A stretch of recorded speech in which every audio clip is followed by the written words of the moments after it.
Hello, hi guys! Magandang gabi sa inyo lahat.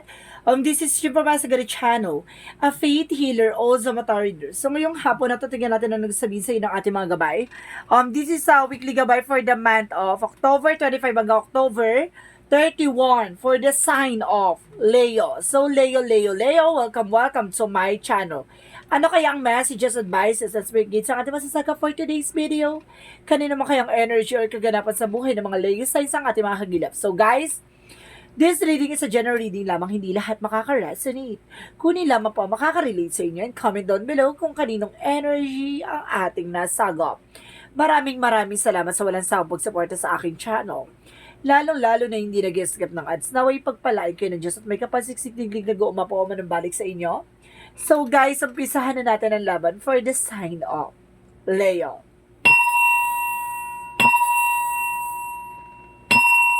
Angel Spirit Messages, ano ang pinakamensahe sa iyo ng ating mga gabay? There is a page of swords. There's an information, no? Kailangan maging matalino ka sa pagdedesisyon, because there's a four of cups, evaluate or analyze, no? Kailangan mong pag-isipan yung mga bagay-bagay. And of course, kailangan detalyado at kailangan talaga sigurado, no? And of course, there's a Knight of Swords. Magkakaroon ng fast movement dito, no? And of course, there's a temperance, a perfect timing. So, there's a balance, no? And of course, there's a miracle, and of course, on healing. Okay, let's see what is additional messages. And of course, oh my goodness, there's a Three of Pentacles, and of course, the Star card. Ibig sabihin dito, mayroon kang tinangarap, no? Na matupad. At sinasabi sa dito, there's a miracles. And of course, there's a rejuvenation. And of course, there's a faith. And of course, there's a hope, no? Kumbaga, ang pangarap at talagang inaasama mo ay maaari na may sa katuparan. And of course, there's a Three of Pentacles for collaboration, trabaho, negosyo, hanap buhay. Kumbaga, kailangan na may teamwork, no? Or either, baka katrabaho mo nga to, no? Or something na magbibigay sa'yo ng trabaho or negosyo. What is the Page of Swords? There is a Page of Pentacles. There is an information na sinasabi dito. There is a manifestation. May mga bagay na mamamanifest ka dito. May mga bagay na magagawa ka. May sa katuparan ka. And of course, there is a The Moon card. And of course, there is a truth reveal and revelations, no?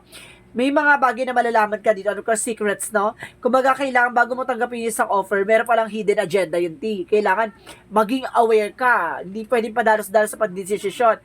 Kailangan alamin mo yung kahihinatan or yung alamin mo yung pinaka-eksena na itong bagay na itong offer na to. Kasi meron palang, there's an unseen or hidden agenda. Or, kumbaga, itong offer na to, kumbaga mailalagay ka sa alanganin or malalagay ka sa hindi inaasahan sitwasyon, no? Kumbaga baka mapapahama ka, baka it's either investment scam or someone or something scammer or someone. Sorry, may scam dito nagaganap, no? Or magaganap. At the same time, there's a Seven of Wands. And because there's a protections, no? Kailangan protection mo yung sarili mo. Protection mo yung grounds mo. And territory mo. So, because there's a temperance. Because there's a Two of Wands. No? Perfect timing, step by step. And there's a first step. May mga bagay na kailangan mong pag-isipan at kailangan mong gawin, no? At hindi naman niya mabibigla, no? And because what is the Three of Pentacles? What is the Three of Pentacles? Because there's an Eight of Wands. There's a fast communication and fast movement, no? Mayroong mabilisang eksena dyan, no? Ibig sabihin sa trabaho, negosyo, hanap buhay mo, di ba? Pasabot. Kumbaga, magkakaroon dito ng teamwork na magdadala sa'yo sa excitement, no? What is the Star card? There's a The Hangman, a new perspective, no? Some of you meron ditong eksena na magdadala sa'yo ng bagong perspective o pananaw. Or either a new mindset, no? Kumbaga, may mga bagay na magkakaroon ng miracle dito, yung mga nangyari sa delays or something. There's a hope, no? Talagang mayroong pag-asa dito na sinasabi na parang bigat at problemado ka na parang hindi ka makalis sa sitwasyon mo, pero this is it, bigla kang iaangat ni God. Ganon. So, what is a Page of Swords? Because there's a Page of Page of Pentacles. There's a Five of Wands, there's a Five of Wands, there's a disagreement or something, no? Kumbaga sinasabi sa'yo dito na about sa Three of Cups, kumbaga there's a manifestations, kumbaga may mga bagay na ma-manifest ka, may mga bagay na malalaman ka.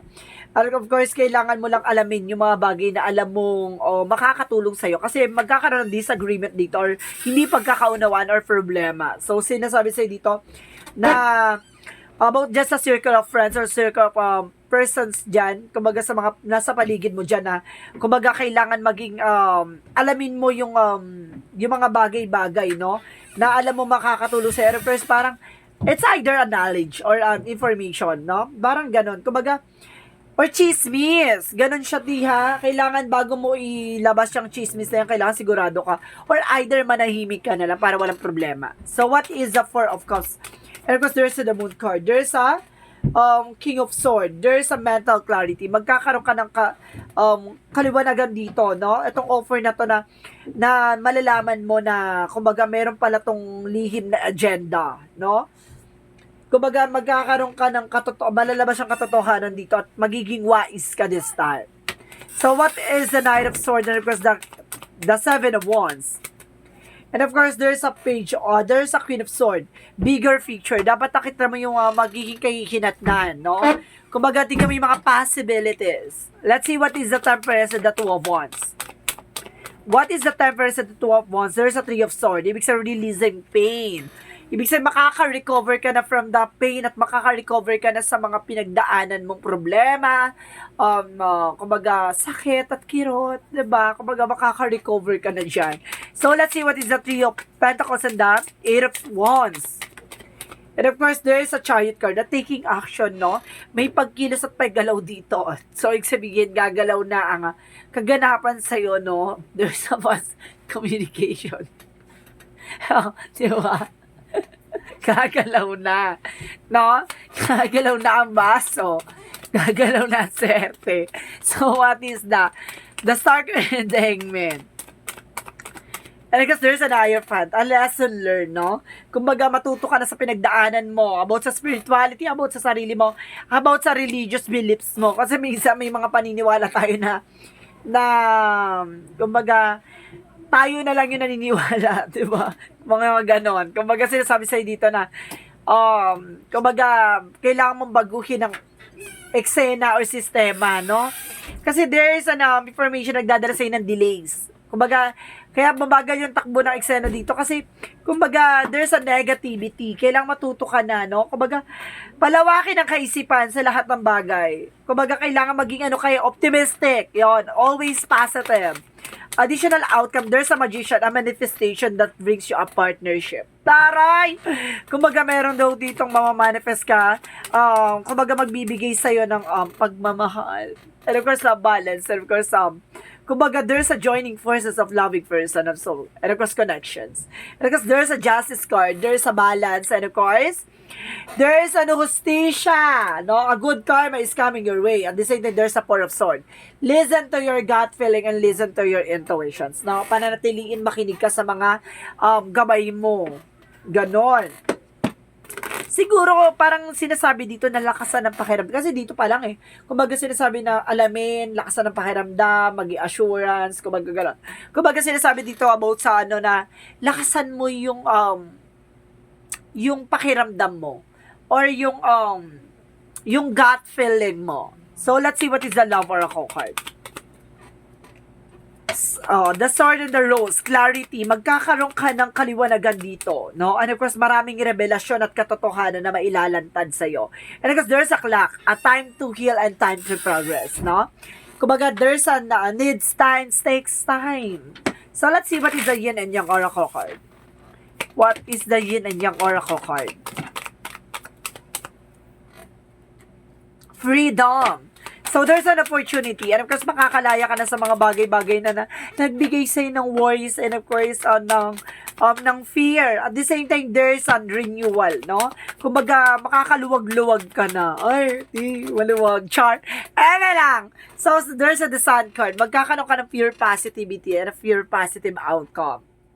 Taray, no? Kumbaga sa lahat ng pinagdaanan mo, miracles lies ahead. Mangyayari talaga dito ang pag-asa at talagang kaliwanagan at kalayaan. Taray! So what is the romance angels? Romance angels. Okay, romance angels is trust. Ibig sabihin dito mag-trust. Char, sinasabi na magtiwala ka sa fast and then progress, no? Magtiwala ka na i-unfold ni God lahat ng bagay na alam niyo, di ba? Na may bibigay sa iyo at may ilalantad. At the same time, there is a regret. No? Yung mga bagay na pinagdaanan mo, lahat ng sakripisyo at paghihirap mo, kumbaga hindi na yung mababalik eh. Marami naman ikaw pagsisihan dyan, nandun na yan, no? Kumbaga, iiwan mo na yung mga regret na yan. Because there's a discipline. Kailangan magkaroon ka ng disiplina sa sarili mo. At the same time. So, let's see what is the chakra. Let's see on security. Some of you yung sarili mo, lahat naman ng tao may insecurities. Pero kasi minsan kailangan natin kontrolin yan, no? Discipline. And of course, there is isolation. Kaya hindi ka makakilos, hindi ka makagalaw kasi you have a fully negativity, no? Si Miss Dizizi, maraming misteryo, maraming ganap dito na or there's a mystery behind or something, a person na parang there's a hidden agenda, no? So let's see what is Archangel Michael messages. Go forward fearlessly. Kailangan magpatuloy na walang kinakatakutan, Kailangan ganon. And of course, energy healing work. So, kailangan nyo magpagamot. Kailangan nyo magpatingin. Kasi baka yung kabalasan na nangyayari sa inyo ay kaakibat siya ng black magic and gold. Okay. Let's see what is additional messages. Let's see what is additional messages. Infinite abundance. Wow. Ay, dami Kumbaga sinasabi dito na magkakaroon ka ng infinite abundance dito, no? Yung kasaganahan na walang wakas. And of course, kailangan mo lang protected. Kailangan mo lang proteksyonan yung sarili mo at proteksyonan yung growth mo, even your family, and of course, your finances. And of course, and there's a light and love. Magkakaroon ka ng kaliwanagan dito pagdating sa buhay pag-ibig. And of course, there's an animal. Some of you animal lover or kailangan mahalin mo yung mga animals. Charis. And of course, there is a support. No? Magkakaroon ka, sinasabi dito, sinusuportahan ka daw ng ating mga gabay. So, let's see what is additional messages. Additional messages. And of course, there is a new moon. So, there is an expansion. Palalawakin ng bagay-bagay or kaalaman sa'yo. And of course, there is a change. Wow, orange may change. May pagbabago. No? Let's see what is the Jesus loving quotes. Ibig sabihin, may pagbabago magaganap sa'yo dito. At transformations that brings you a miracle and of course, hope. No? Okay, what is the Jesus loving quotes? Okay, do shall love the Lord your God with all your heart, with all your soul, with all your mind. So, ibig sabihin dito, kung karapat-dapat yung pagmamahal mo kay God, di ba? Ibig sabihin kung karapat-dapat ka ayon sa Panginoon. So, sinasabi sa'yo dito na kailangan buong puso at isip at kaluluwa ang pananampalataya at paniniwala mo sa Kanya. No? Hindi pwede nag-aalinlangan at nag-aalangan ka, Kailangan kung ikaw ay gusto mo magpagamot, lalo-lalo sa albularyo, kailangan buong tiwala at buong puso mo at buong pananampalataya mo na gagaling ka in a Jesus name. And of course, sa ating mga gabay na tutulong sa'yo, no? Kung paano susolusyonan ng mga problema pinagdadaanan mo. Gawin mo sentro si God sa lahat ng kaganapan sa buhay mo. Tandaan mo, ililift up Kanya, iaangat Kanya ayon dyan sa pagkalugmok mo. And of course, what is the Moontology? Let's see what is the Moontology. Nothing is yet set in stone. So, hindi pa napapanahon ngayon, no? So, let's see what is the energy. What is this energy? A patience. So, there's a time, no? Takes time. Kailangan, no? Kailangan mo habaan ng pasensya mo. And of course, there's an envy. So, some of you na may ego or something pride, no?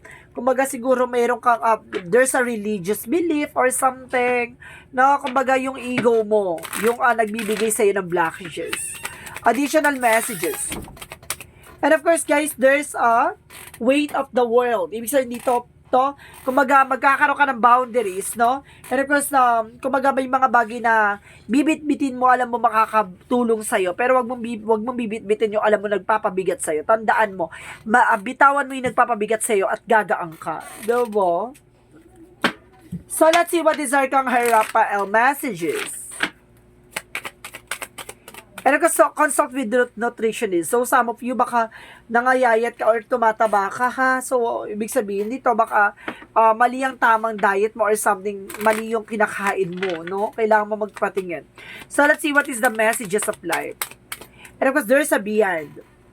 So, sinasabi dito, today, I lift my consciousness above all worldly illusions. I remember the power I have in every situation. I always have a choice in how I respond. Today, I choose to turn my thoughts towards God by focusing my awareness beyond the illusions of the material world. I experience simplicity and peace. Magkaroon ka ng kalayaan sa kaisipan, paniwalaan mo ang Panginoon, paniwalaan mo yung bagay na alam mong galing sa puso mo. Tandaan mo, kapag ang Panginoon ay naniniwala ka na ginagamit mo ang puso mo para makipag-ugnayan sa Kanya, igagarantig ka niya na iaangat ka niya at magkakaroon ka ng blessing na walang hanggang, walang wakas. Tandaan mo yan. So, this is a weekly gabay for the month of October 25 hanggang October 31 for the sign of Leo. So, Leo, maraming salamat for your wonderful reading. And of course, maraming salamat sa walang sound support sa aking channel. Lalo-lalo na hindi nag-skip ng ads. So, may pagpalaan kayo na may kapala siksik digling nag-uumapaw ng biyaya ama ng balik sa inyo.